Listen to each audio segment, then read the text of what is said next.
उत्तर प्रदेश का मैदानी भाग। अभी तक हम उत्तर प्रदेश के सभी क्षेत्र के बारे में पढ़ चुके। उत्तरांचल की तरफ का क्या था? पर्वतीय हिस्सा, पहाड़ों से बना हुआ है। उसके बाद हमने पढ़ा भाबर और तराई का हिस्सा, जो कि कुछ हिस्सा उत्तरांचल में है और कुछ उत्तर प्रदेश में है। और भाबर और तराई का कैसे बना हुआ है? ये तो पर्वतों से बना है, हिमालय पर्वत से। उत्तरांचल का पर्वतीय इलाका हिमालय पर्वतों से बना हुआ है। और भाबर और तराई का इलाका, जो नदियां अपने साथ रोड़े पत्थर लेकर आती हैं, वो वहीं पर रुक जाते हैं। तो उस स्थान को क्या कहते हैं? भाबर। Very good. और उसके नीचे मैदानी। मैदानी हिस्सा कैसे बना? नदियों के द्वारा। Very good. नदियों के द्वारा लाई गई मिट्टी से बना। ये पहाड़ से बना, ये पत्थरों से बना, नदियों के द्वारा लाए गए पत्थरों से बना, और ये मिट्टी से बना, है ना? जो कहानी सुनी थी ना, जो पत्थर जो हैं वो घिस घिस कर मिट्टी बन गए थे। तो ये नदियां जो पानी लेकर मिट्टी लेकर आई, ये उस भाग वो मैदानी भाग बन गया। आज हम पढ़ेंगे उत्तर प्रदेश के पठारी भाग को, है ना? उत्तर प्रदेश का पठारी भाग। अब ये उत्तर प्रदेश की कौन सी दिशा में है? पठार कहाँ पर है? पठार पहले मैप में देखो। पठार आंटी ने कहाँ पर दिखाया है, बताओ कहाँ पर है? ये है, ये पठार दिख रहा है? कौन से रंग का है? भूरा। तो आज हम इस पठारी हिस्से के बारे में पढ़ेंगे। यहाँ तक पढ़ा मैदान के हिस्से के बारे में, अब यहाँ ये पढ़ेंगे पठार। ठीक है? कौन सी दिशा में है उत्तर प्रदेश की? ये कौन सी दिशा है? दक्षिण दिशा है। Very good. उत्तर प्रदेश की दक्षिण दिशा में पठारी इलाका है। ये उत्तर प्रदेश का दक्षिणी हिस्सा पठारी क्षेत्र है। तो उत्तर प्रदेश के दक्षिण का पठार, दक्षिण का पठार, दक्षिण का पठार, क्योंकि ये दक्षिण दिशा में है। वैसे ये और प्रदेशों में भी बहुत फैला हुआ है। भारत के कई सारे प्रदेश हैं जिनमें कि ये पठार यहाँ से शुरू हो जाता है। उत्तर प्रदेश की दक्षिण दिशा से ये पठारी इलाका शुरू हो जाता है और हमारे भारत के कई सारे प्रदेशों को। अच्छा ये बताओ कि यहाँ पर ये कौन सी दिशा है? पश्चिम। यहाँ पर कौन सा राज्य शुरू हो जाता है? राजस्थान शुरू होता है। और पूरब में ये यहाँ पर है एक बिहार। बिहार बताया था ना, बिहार प्रदेश। तो यहाँ पर है बिहार और इधर है राजस्थान। और उत्तर प्रदेश के साथ ही साथ दूसरा प्रदेश शुरू हो जाता है मध्य प्रदेश, है ना? तो ये देखो, ये हमारा भारत का नक्शा है, ये हमारा भारत है। इतना हिस्सा हमारे भारत का पूरा पठार है। कितना बड़ा हिस्सा है, दिख रहे हो? देख रहे हो? आधे से ज्यादा हिस्सा भारत का पठार है। दिख रहा है? दिख रहा है? ये पर्वत आ गए, ये भाबर आ गया, ये मैदान। अब यहां से पठार शुरू हो गया। हमारे भारत देश के काफी सारे, अब यहाँ पर कई सारे प्रदेश हैं। दिखाया था नक्शा बना के, कई सारे प्रदेश दिखाए थे ना। अब यहाँ पर कई सारे प्रदेश हैं जिनमें जो कौन से इलाके में आते हैं? पठारी क्षेत्र है। वहां पर पठार है, पठारी इलाका है। देखो उत्तर प्रदेश, फिर उसी के साथ मध्य प्रदेश, फिर नीचे है छत्तीसगढ़, महाराष्ट्र, पूरा महाराष्ट्र नहीं, महाराष्ट्र का इतना हिस्सा, कुछ हिस्सा पठारी है।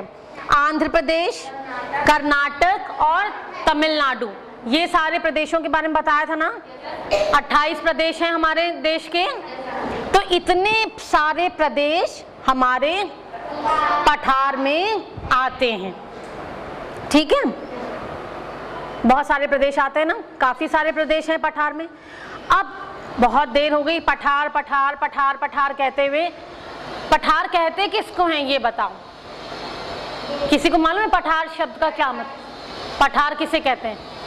पठारी इलाका किसे कहते हैं? अच्छा हम बताते हैं। पठारी इलाका वो होता है, देखो ये है हमारा मैदान, ये हरा हरा दिख रहा है, ये हरी हरी जगह दिख रही है। ये हरा क्यों है? मैदान हरा क्यों है? मैदान हरा क्यों है? क्योंकि यहाँ पर खेती बहुत ज्यादा होती है, हरियाली बहुत है, पानी बहुत है, ये हमारा मैदानी क्षेत्र है। ठीक है, अब मैदान से ऊंचा मैदान ये पठार है। जो पठारी जो इलाका है वो मैदान से ऊंचा एक मैदान, समझ में आया? ये समझ लो मैदानी हिस्सा है। ठीक है, जो हमने अभी पढ़ा था गंगा यमुना का मैदानी हिस्सा, ये पठार का हिस्सा ये थोड़ा सा मैदान से ऊंचाई पर है। ठीक है, तो इस क्या हुआ, जमीन से ऊंचे उठे समतल मैदान को पठार कहते हैं। जमीन से ऊंचे उठे मैदान को पठार कहते हैं। समझ में आया कैसा होता है पठार? ये अलग से, हाँ पठार से ऊंचा, मैदान से ऊंचा, मैदान से ऊंचा होता है पठार। अच्छा, अब ये बना कैसे? ये बहुत अच्छा कहते हैं मैदान, हम इसको कहते हैं मैदान। जमीन से ऊंचे उठे मैदान को पठार बोलते हैं, मैदान है। लेकिन असलियत में ये क्या है? ये है बहुत ही ऊबड़ खाबड़, ऊंचा नीचा, ऊबड़ खाबड़ ऊंचा नीचा। क्यों है ये ऊबड़ खाबड़ ऊंचा नीचा, ये हम बताते हैं। ये बताओ कि आज से बहुत साल पहले, बहुत करोड़ों साल पहले की बात है, ये पृथ्वी पर जीवन था? यहाँ पर जीवन नहीं था। क्यों? कहते हैं पृथ्वी आग का गोला थी, है ना। फिर बहुत सालों तक बारिश होती रही, हवाएं चलती रही, तो ये थोड़ी थोड़ी ठंडी हुई और हमारे रहने के काबिल हुई। बहुत सालों तक जब इस पे पानी बरसता रहा, है ना। अच्छा, फिर भी तो जो हमारी पृथ्वी कहते हैं ना आग का गोला, इसके अंदर जो है ज्वालामुखी, समझते हो क्या होता है? फटता है। कैसे, क्यों फटता है? बहुत ज्यादा लावा अंदर का गर्म हो जाता है। लावा क्या होता है? जो हमारी पृथ्वी बहुत अंदर से गर्म है, जो इतनी ज्यादा गर्म है कि जो चट्टानें हैं वो एकदम पिघली हुई हैं पृथ्वी के अंदर। ठीक है, और वो जब अंदर से पृथ्वी की कुछ हलचलें कुछ समय बाद होती रहती हैं। कभी बहुत ज्यादा गर्मी पड़ी, बारिश हुई, तो पृथ्वी अंदर से हिलती है, अंदर कुछ हलचल होती है। उससे क्या होता है कि उसमें दरारें पड़ जाती हैं और ज्वालामुखी अंदर का ज्वाला ही तो होती है ना, गर्मी क्या होती है? ज्वाला होती है। तो वो जो है अंदर का जो लावा है वो बहुत ज्यादा जब गर्म हो जाता है तो वो उसी क्रैक से वो फट के बाहर आ जाता है, लावा। ज्वालामुखी किसको बोलते हैं? ज्वालामुखी किसको बोलते हैं बताओ? हाँ, बहुत गर्म हो जाता है क्या? लावा जो है अंदर बहुत गर्म होता है और वो जब फट के बाहर निकलता है तो क्या कहते हैं? ज्वालामुखी फटना बोलते हैं।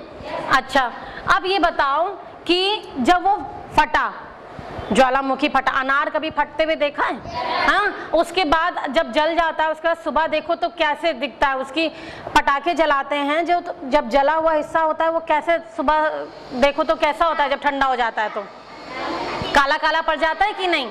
तो वही लावा जब ज्वालामुखी से फट के बाहर निकला तो वो इतना गर्म था, इतनी जल्दी तो ठंडा होने जाएगा कि रात में वो था और सुबह तक ठंडा हो जाए। बहुत सालों तक इस लावा को भी ठंडा होने में समय लगा। बारिश हुई तब ये बहुत सालों बाद ये जाकर ठंडा हुआ। ठंडा होते होते ये क्या हो गया, काला बन गया, गरम तो था ही, काला काला मिट्टी वहां पर जमती चली गई, ठीक है। और वही कही अब चट्टानें थी, पिघल कर ही बाहर निकली, तो अब वो बाहर आके क्या करेंगी, छोटी छोटी चट्टानें बना देंगी, ऊबड़ खाबड़ रास्ता बना देंगी, है ना, बाहर निकलेंगी। तो ठंडी होने पर ये काली मिट्टी बन गया, मिट्टी की तरह बन गया, और छोटी छोटी चट्टानों से चट्टानें बन गई। तो इसीलिए ये देखो, ये ऊबड़ खाबड़ है, ये असल में एक समतल मैदान पठार नहीं है। पठार ऊबड़ खाबड़ है, ऐसे ऐसे देख रहे हो, ऐसे ऐसे, ये ऐसे ऐसे ऊबड़ खाबड़ है, पथरीला है मैदान, समतल मैदान ये नहीं है। पठार कैसे बना पता समझ में आया? ज्वालामुखी के फटने के बाद जो लावा जब ठंडा हुआ तो वो वहीं पर जमने लगा, उससे वहां पर पठार बन गया, पठार बन गया। अच्छा, अब जब यहाँ पर जो काला काला जो लावा जब ठंडा हो गया तो ये कुछ मिट्टी बन गया, कुछ चट्टानें बन गया। तो यहाँ पर सबसे ज्यादा क्या काली मिट्टी और लाल मिट्टी, काली मिट्टी और लाल मिट्टी ही मिलने लगी वहां पर। जब वो लावा निकल के बाहर आ गया, ठंडा हुआ, काली मिट्टी और लाल मिट्टी में बदलकर हमें मिल गया, तो यहाँ पर काली और लाल मिट्टी ही मिल जाती है। और वो कैसा है, ऊबड़ खाबड़। अच्छा, अब ऊबड़ खाबड़ होने की वजह से यहाँ पर क्या परेशानियां होती होंगी बताओ लोगों को? खेती नहीं हो पाती, चलने में सड़कें नहीं है, इस इलाके में सड़क ऊबड़ खाबड़ है, पथरीला है, कहीं चट्टानें हैं, तो कैसे सड़कें बन जाएंगी? सड़कें बनाना भी बहुत ही मुश्किल है इस क्षेत्र में, और पानी की भी कमी है, और यातायात, सड़कें नहीं हैं तो आने जाने में लोगों को दिक्कत है, और इसीलिए वहाँ पर शिक्षा की कमी है, लोग पढ़े लिखे वहाँ पर कम है, क्योंकि अच्छे स्कूल नहीं हैं, अच्छी सड़कें नहीं हैं, जाएं कैसे वहाँ पर? हाँ, और खेती के कोई साधन ज़्यादा है नहीं, खेती का कोई ज़्यादा साधन नहीं है, इसलिए वहाँ पर लोग जो हैं शिक्षित ज़्यादा नहीं हैं, शिक्षित भी ज़्यादा नहीं है, पढ़े लिखे भी नहीं हैं, ठीक है, खेती भी नहीं होती है। अब बताओ क्या काम करें वो लोग, क्या काम कर सकते हैं? नहीं, बताओ। अब वहाँ पर लोग पढ़े लिखे नहीं हैं तो वो लोग ऊंच नीच जात पात बहुत मानते हैं, मैं तो राजा हूँ और तुम नीचे हो, तुम मेरे घर में मत आना, और तुम ऐसा है, ये सब भी बहुत होता है। जो पढ़े लिखे लोग होते हैं वो सब ये सब नहीं मानते हैं ना, क्या कहते हैं भाई, हम ये सब नहीं मानते हैं। जो पढ़े लिखे नहीं है, ऊंच नीच का भेदभाव वहाँ पर बहुत है, फिर क्या होता है बताओ? लड़ाई झगड़ा किसके बीच में होगा? हाँ, तो जो दलित लोग होते हैं, जो छोटे लोग होते हैं, उनको बड़े लोग जो है वो खूब दबा के रखते हैं, कहेंगे तुम ये करो, तुम वो करो, हाँ, खूब दबा के रखेंगे, उनकी ज़मीन ले लेंगे या सब चीज़ें उनकी रख लेंगे, तुम ऐसे बन के रहो, हमारे घर में मत आओ, या कोई काम नहीं करने देंगे, है ना, खूब सताते हैं उनको, गरीब लोगों को, दलितों को। फिर क्या होता है, जब दलितों को ये लोग खूब सताते हैं तो ये बेचारे जब बहुत सालों तक बर्दाश्त करते रहते हैं, उसके बाद क्या होता है, एक दिन उनका भी गुस्सा हट जाता है, और फिर ये लोग क्या करते हैं, डाकू बन जाते हैं। पता है चंबल के डाकू, चंबल नाम सुना है ना, चंबल नदी है यहाँ की, पठार की नदी है, चंबल के ही डाकू बहुत ज्यादा मशहूर होते हैं, है ना। तो यहाँ के लोगों के साथ ये दिक्कतें बहुत ज़्यादा हैं कि यहाँ पर कोई भी कामकाज नहीं है, और लोगों में शिक्षा नहीं है, और भेदभाव ऊंच नीच बहुत ज़्यादा है। तो यहाँ पर बड़े लोग छोटे लोगों को बहुत ज़्यादा सताते हैं, और इसीलिए यहाँ पर कामकाज की कमी है। और यहाँ पर जब कामकाज नहीं होगा, लोग सताएंगे तो लोग क्या करेंगे, डकैती करेंगे, लूटपाट करेंगे, यही सब करेंगे और क्या होगा, काम धंधा है नहीं।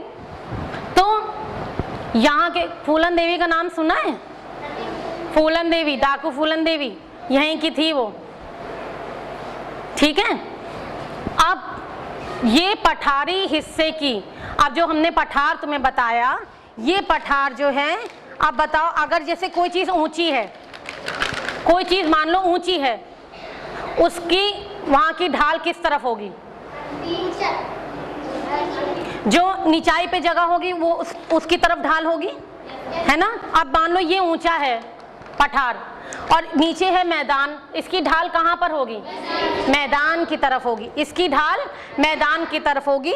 तो जो नदियां पठार की होती हैं वो नदियां भी मैदान में जाकर मिल जाती हैं। देखो हमने 3 नदियां दिखाई हैं उत्तर प्रदेश का जो पठारी इलाका है।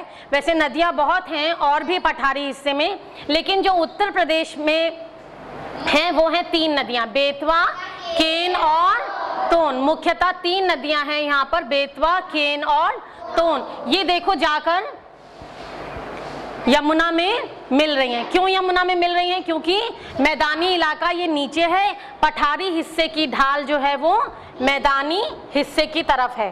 तो ये जो बेतवा, केन और तोन नदियां हैं ये सब भी नीचे जाकर यमुना से मिल जाती हैं। कौन सी नदियां हुई? बेतवा, केन और तोन। अच्छा, तो इस भाग का ढाल जो है वो मैदानी हिस्से में है, यानी कि उत्तर प्रदेश की तरफ है।